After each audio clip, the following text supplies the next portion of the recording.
Hello everyone and welcome to my kitchen. Today I fired the oven early and guess what? I am roasting some pumpkins. I am going to make pumpkin cookies, and yesterday I made a vegetable soup, but my husband's gonna ask me where's the meat. So I am making a casserole. So I marinated last night in here some pork tenderloin with yogurt, garlic plus paprika, smoked paprika, and now I'm gonna peel the potatoes. And while the oven is hot, I might as well make them both at the same time. So I cut the potatoes in here and some carrots, and now I'm gonna put the meat on top. I mixed the marinade into the potatoes and carrots also, and now I'm gonna cover it with the foil and bake it until the meat is cooked. I got this silicone cups that you can put in your muffin tin, and I'm excited to use them. And I also have some leftover mashed potato, so I thought I'll make a breakfast for my husband. I also got the chorizo that I picked at Sam's Market, if you remember, and I'm gonna use 2 eggs. I was out of mozzarella, so now I have to grate some. I got this mashed chorizo because it's a little bit hot, and 2 eggs, and I'm gonna put some mozzarella.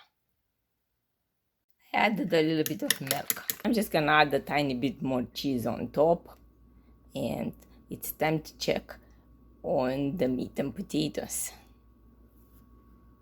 Pumpkins are done, so that's how they look like coming out of the oven after 35 minutes. And now I'm gonna give them a stir. The potatoes are almost cooked, and let's see, the meat is also cooked. So now at this point I'm just gonna stir them around, and then I'm gonna grate some Parmesan on top, and we'll bake them uncovered for another bit until the Parmesan is nice and golden and everything it's a little bit crisped up on top and looking all delicious. So that's how it looks like with the Parmesan on top, and now I'm gonna put it back in the oven. So the eggs are on the top deck and the meat is on the lower. Time to puree the pumpkin. The smell is so good.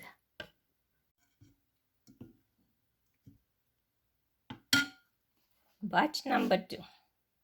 The cups are all done, so let's unmold one.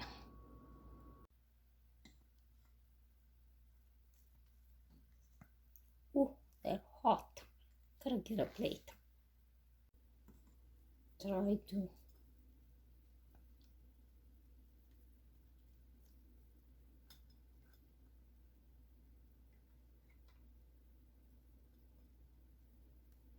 So much nicer that I don't have to struggle with the fact that they're stuck. My pan is been in the oven probably a million times, so it lost a little bit of the Teflon coating, and I was getting sick and tired of getting those paper ones that they started to cost. So now I'm so excited with this that I can just throw them in the dishwasher and I'm good to go. So let's see how it tastes. So the mashed potato here at the bottom.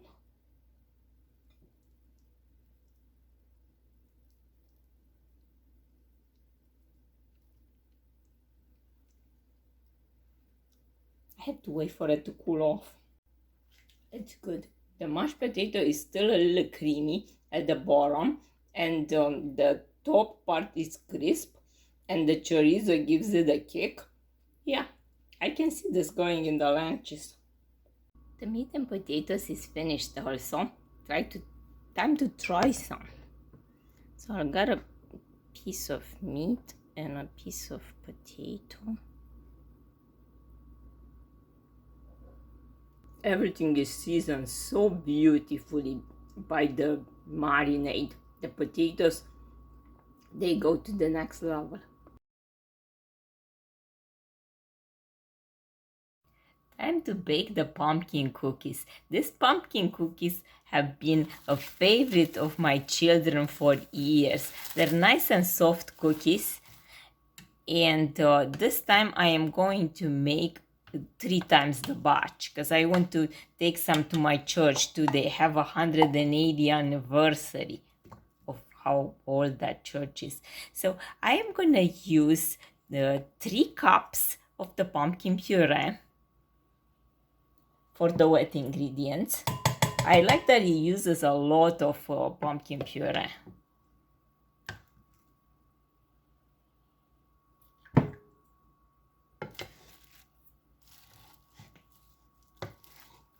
Next I will add 2 cups of brown sugar. This is for 6 cups of flour, so it's not too much. And 1 cup of melted butter.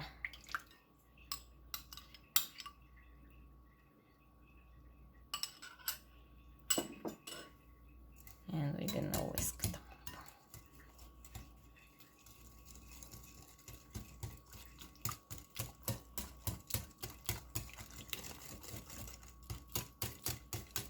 You can add to these cookies chocolate chips, walnuts, any kind of things that you want to add in.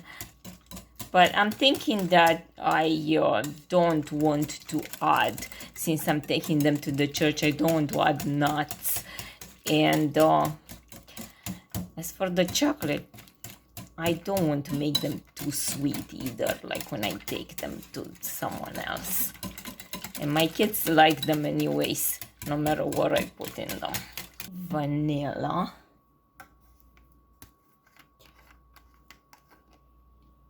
Three teaspoons. And that's it for the wet ingredients. You already started to smell really good.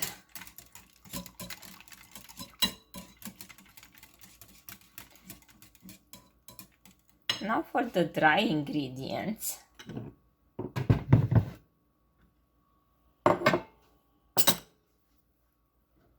I have in here 5 cups of all-purpose flour and 1 cup of the coconut flour. I love the coconut flour.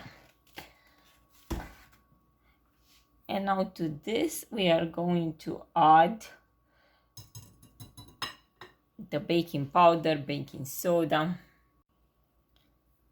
and cinnamon.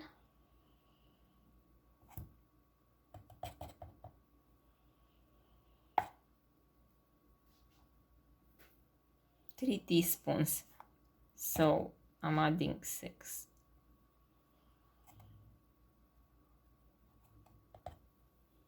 I got a half teaspoon. I don't know where I put my full spoon. And 1.5 of salt.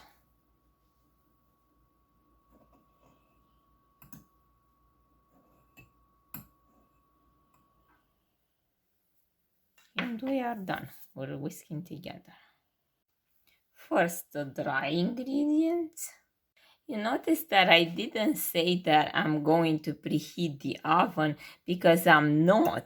I learned this from Anna Wolfson that when you bake your cookies, if you put the dough in the fridge for an hour, after everything have been at room temperature originally, they bake much more evenly.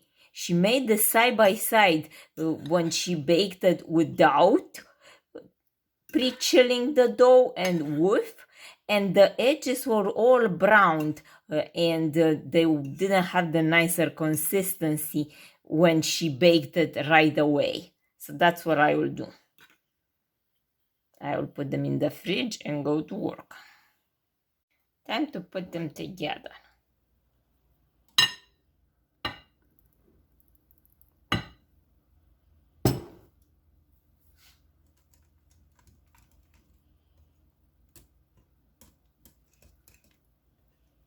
I'm going to switch to a spoon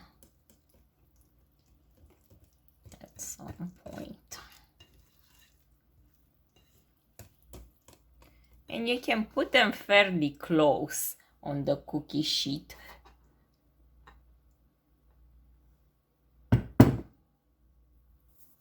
Because they don't spread too much.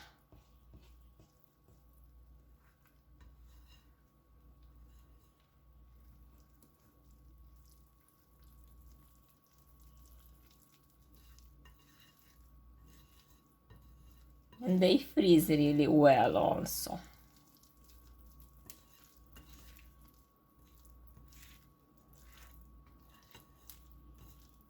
You can decorate them for Halloween.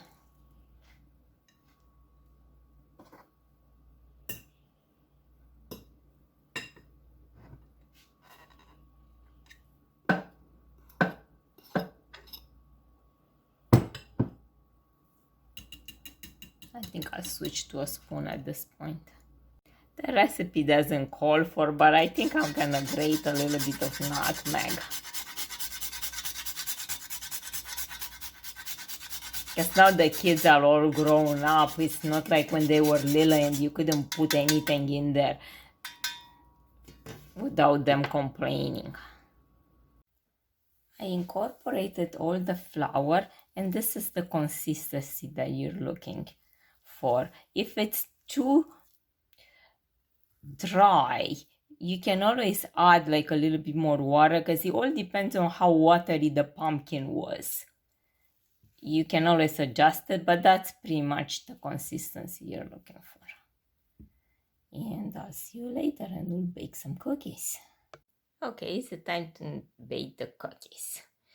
So I took spoonfuls like that, and now with a fork that's dipped in water, I'm going to make marks like this,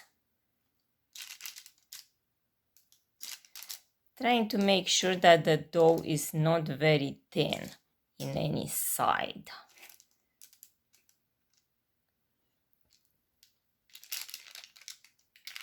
And see, it becomes sticky if you don't put it in the water. And as they bake, they will puff up. And what I'm trying to do is I'm trying to make them look like leaves.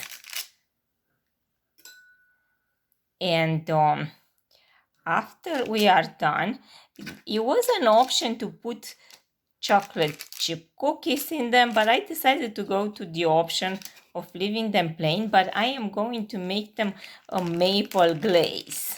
These are baked, and halfway through I went and I pressed them down again and I made the indentation of the leaves. I'm going to dip them in the glaze. The maple glaze is just maple syrup and icing sugar until it has like a fluid consistency. I dip them in there and then I put them on the cookie sheet on a rack to let them drip. And here's how they came from the oven halfway there, and here's how I pressed them down to make the indents back again.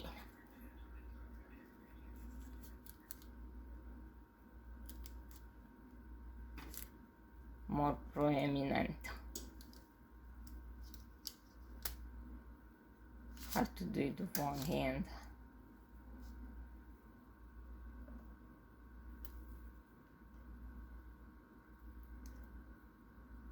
And it makes them crisper since they're thinner, because they puff a lot.